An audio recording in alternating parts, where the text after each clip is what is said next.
कहते हैं कि हमारे यहाँ जातिवाद छुआछूत भेदभाव नहीं है, तो फिर आखिर देश में जाति या भेदभाव छुआछूत क्यों है? किताब कहाँ से, किताब छोड़ दीजिए। सब किताब हिंदू कहेगा हमारे यहाँ जातिवाद नहीं है, मुसलमान कहेगा हमारे यहाँ नहीं है, ईसाई कहेंगे हमारे यहाँ नहीं है, सिख कहेंगे हमारे यहाँ नहीं है। तो किताब छोड़ दीजिए। ये जो किताबों की बात कर रहे हैं, किताब अपना लाइब्रेरी में रखें, लेकिन लोगों के मन में तो जातिवाद है, लोगों के व्यवहार में तो जातिवाद है, लोग नौकरी देने में तो धर्म का हवाला क्यों देते हैं? मैं भी धर्म का हवाला देता हूँ। मैं हिंदू धर्म का हवाला देता हूँ, क्योंकि इस धर्म की किताबों में हमको छोटा बताया गया, इसलिए मैं इसकी बात करता हूँ। और जहां तक जातिवाद है, जातिवाद किताब से अलग है। जातिवाद लोगों के मन में है। किसी किताब में पता नहीं क्या संहिता लिखी हुई है, मैंने तमाम धर्म ग्रंथ पढ़े नहीं है, लेकिन कोई ब्राह्मण से ही शादी करेगा, यह लोगों के दिमाग में है। कोई क्षत्रिय ठाकुर से ही शादी करेगा, ये लोगों के दिमाग में है। कोई मटके का पानी छू ले तो उसको पीट देना है, ये लोगों के दिमाग में है। कोई दलित घोड़ी चढ़ जाए तो उसको पीट देना है, ये लोगों के दिमाग में है। तो जातिवाद किताब से आया भले हो, सोर्स हो सकता है किताब, लेकिन जातिवाद भारत के लोगों के दिमाग में है। दिमाग बदलना पड़ेगा, किताब बदलने से काम नहीं चलेगा। आप अपनी बेटी की शादी ब्राह्मण है तो ब्राह्मण से ही करेंगे, आप ठाकुर हैं ठाकुर से ही करेंगे, और दूसरी तरफ कहेंगे हम जात पात मानते भी नहीं हैं। आप कहते हैं किताब में जात पात नहीं। भैया, आप अपनी किताबें जिसमें जात पात हो ना हो अपने पास रखो। हमें जातिवाद से मुक्ति चाहिए। हमारी कोई बहन 6 साल की बहन मटके का पानी पी ले तो मटका छूने पर उसकी कोई हत्या नहीं करे। हमें ऐसा जाति मुक्त समाज चाहिए। हमें जाति के आधार पर ऐसा भेदभाव नहीं चाहिए कि हमको जज बनने से रोक दो। हमें जाति के आधार पर ऐसा भेदभाव नहीं चाहिए कि हमें वाइस चांसलर बनने से रोक दो। जाति के आधार पर हमें ऐसा भेदभाव नहीं चाहिए, हमें मूछ रखने पर रोको, हमें घोड़ी चढ़ने पर रोको, हमें अच्छे कपड़े पहनने पर रोको, हमारे अच्छे खाने पर रोको। हमें जाति का भेदभाव नहीं चाहिए, ये तुम्हारी किताब में लिखा हो या ना लिखा हो, लेकिन हम इस जातिवाद के खिलाफ हैं। हमें जातिवादी भेदभाव नहीं चाहिए। बाबा साहब ने इसकी लड़ाई लड़ी थी और आज की तारीख में हम लोग इस लड़ाई को लड़ रहे हैं। ये जो आपका बहस छेड़ी है खासकर अम्बेडकरवादियों ने, तो क्या इसका कोई नतीजा निकलेगा? बिल्कुल निकलेगा। बाबा साहब ने तो उस दौर में बहस छेड़ी थी जब बाबा साहब को किराए पर कमरा नहीं मिल रहा था। माता सावित्रीबाई फुले को स्कूल में पढ़ाने का हक नहीं था, साड़ी पर गोबर फेंक देते थे। उस दौर की लड़ाई है, उस दौर की लड़ाई है जब बाबा साहब ने हम सबको पानी पीने का हक सार्वजनिक तालाबों से लड़कर दिलाया। हम तो उस दौर से लड़ रहे हैं और लड़कर हमने हासिल किया। हमारे पास लड़ने के अलावा चारा क्या है? हम सिर्फ और सिर्फ लड़ सकते हैं। सब कुछ हमने पानी पीने का जब हक लड़कर हासिल किया है, हमने हाथ में कलम पकड़ा है तो उसके लिए हमारे एकलव्य ने अंगूठा कटाया।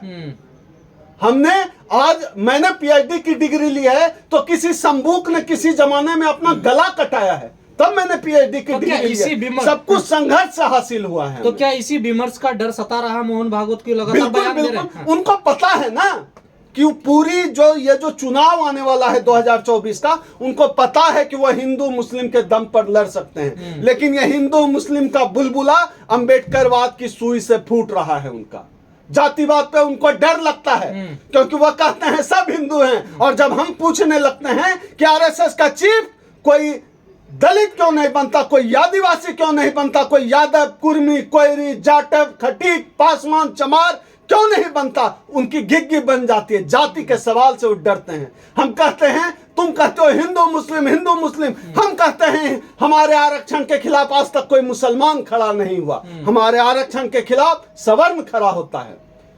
हमारे जो है भाई जो मूछ रखते हैं, घोड़ी पर चढ़ते हैं, कोई मुसलमान मारता है क्या? सवर्ण मारता है, ब्राह्मण मारते हैं, ठाकुर मारते हैं। तो हमारा दुश्मन मुसलमान है नहीं।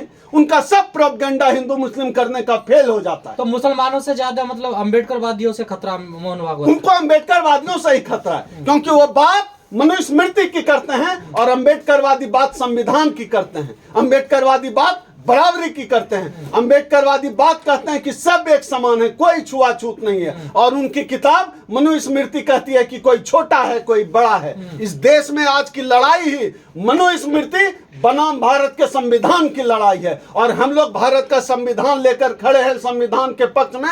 दूसरी तरफ मनुस्मृति को मानने वाले लोग खड़े हैं। ये सीधी लड़ाई है, सीधी टक्कर है। अभी तक कहा जाता 85% की लड़ाई है, अब आप लोग लिखने लगे हैं कि किसी राजपूत को भी जज नहीं बनाया जाता, अब राजपूतों को भी भड़का रहे हैं आप लोग। नहीं, भड़का नहीं रहे, फैक्ट है। आज तक किसी राजपूत को भारत रत्न क्यों नहीं मिला? इस देश का ब्राह्मण जवाब दे, इस देश के राजपूत सवाल करें, क्यों नहीं मिला? हम तो चाहते हैं जिसकी जितनी संख्या भारी उसकी इतनी भागीदारी। अगर इस देश में राजपूत की आबादी जितनी भी हो, 3%, 5%, उनको उनकी आबादी के हिसाब से प्रतिनिधित्व मिलना चाहिए। मैं खुलकर कहता हूं, इस देश के ब्राह्मण इस देश के राजपूतों का हक खा रहे हैं। राजपूतों को थमा दिया है 70 किलो का तलवार, और उनका हकमारी कर रहे हैं। जज नहीं बनने दे रहे हैं, वाइस चांसलर नहीं बनने दे रहे हैं। राजपूतों को ठगने का काम ब्राह्मण कर रहे हैं। राजपूत खुद सवाल कर, तो यही तो आरोप लग रहा है कि आप समाज को तोड़ रहे हैं, उनको गुमराह कर रहे हैं, बांट रहे हैं। अपने हक की आवाज उठाना अगर तोड़ना है तो ठीक है, हम तैयार हैं इस आरोप के लिए।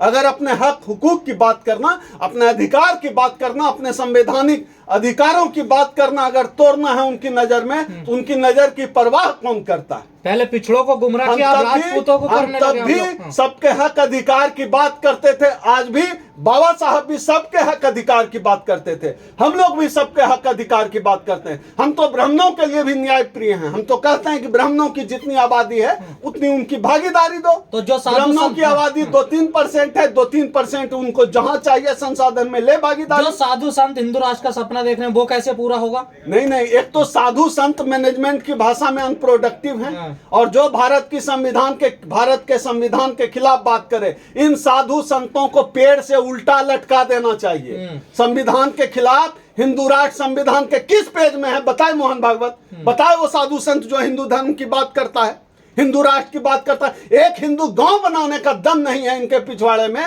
और बात करते हैं हिंदू राष्ट्र बनाएंगे। एक हिंदू गांव बनाकर दिखाओ, मैं रोज चैलेंज देता हूं इनको, जिसमें कोई जो है नाई नहीं हो, कोई खटीक नहीं हो, कोई राजपूत ब्राह्मण नहीं हो, सिर्फ हिंदू है। 20 लोगों का एक गांव बनाकर दिखा दो कोई। तो आप विरोध करते हैं ना? बनने नहीं, हम विरोध, हम कौन होते हैं? बना के दिखाओ। हम तो चैलेंज दे रहे हैं कि एक हिंदू राष्ट्र बनाकर दिखा दो जहां सब हिंदू हों। एक गांव बनाने की औकात नहीं है, बनाने चले हैं हिंदू राष्ट्र संविधान के खिलाफ। ये सब हवाई बात है। इनको पता है कि ये चुनाव सिर्फ हिंदू मुस्लिम के एजेंडे पर लड़ना चाहते हैं, जीत सकते हैं, इसलिए हवा बनाते हैं हिंदू राष्ट्र का। सर, दिल्ली में एक मोची है, उसने अपने दुकान के आगे वर्मा लिख दिया, तो उसका जो नेम हटा दिया, कह लगा आप यहाँ पे चमार लिखिए, मोची आप वर्मा नहीं हो सकते। आप देख लीजिए, एक मोची जिसको वर्मा सरनेम इसलिए हटवा दिया गया क्योंकि सवर्णों का भी सरनेम वर्मा होता है। देखिए, ये भारत की राजधानी है, और ये सभ्य समाज है जो कहते हैं हम जात पात को नहीं मानते, उनका जातिवाद है। आज के समय में जो लोग कहते हैं कि हम जातिगत भेदभाव नहीं मानते, उनके लिए उदाहरण है। हम जातिवादी मानसिकता से जड़े हुए लोग हैं। हम मानसिक रूप से, भारत के लोग, जातिवादी लोग मानसिक रूप से विकलांग और विक्षिप्त हैं। ऐसे लोगों को अलग से घेरा बनाकर बड़ा सा पागल खाना का बोर्ड टांग देना चाहिए। जो लोग जाति के आधार पर नफरत करते हैं, ऊंच नीच का भेदभाव करते हैं, शादी ब्याह में अपनी जाति का खोजते हैं, उन सबको एक घेरे में बंद करके बाहर पागल खाना का बोर्ड लगा देना चाहिए। तो जाति सर टूटेगी कैसे अगर वो सब कुछ मिक्स नहीं होगा? तो सब कुछ का रास्ता है अम्बेडकरवाद, सब कुछ का रास्ता है भारत का संविधान। भारत का संविधान ठीक से लागू होगा, अंबेडकर को हर व्यक्ति पढ़ेगा, समझेगा, तो इस देश से जातिवाद का जहर खत्म होगा। चलिए, ठीक।